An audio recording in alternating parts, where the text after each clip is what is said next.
నమస్కారం V9 Telugu news కి స్వాగతం. నా పేరు సుమలత.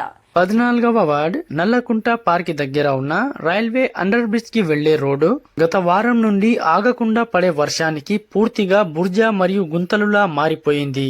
ఇటీ విషయాన్ని నల్లకుంటకు చెందిన నాయకులు ఎమ్మెల్యే అనిరుద్ రెడ్డిని తెలియజేయడంతో వెంటనే ఎమ్మెల్యే అనిరుద్ రెడ్డి రోడ్డుని సరిచేయడం కోసం 14వ వార్డుకు చెందిన కాంగ్రెస్ పార్టీ నాయకులతో గుంతలు ఉన్న చోట్లలా మొరం వేయించి జేసీపీ మరియు డోజర్తో జనాలకు రాకపోకలకు ఇబ్బంది కలిగే రోడ్డుని సరిచేయించడం జరిగింది.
మరిన్ని తాజా వార్తల విశేషాల కోసం మా ఛానల్ ని సబ్స్క్రైబ్ చేసుకోండి. ధన్యవాదములు.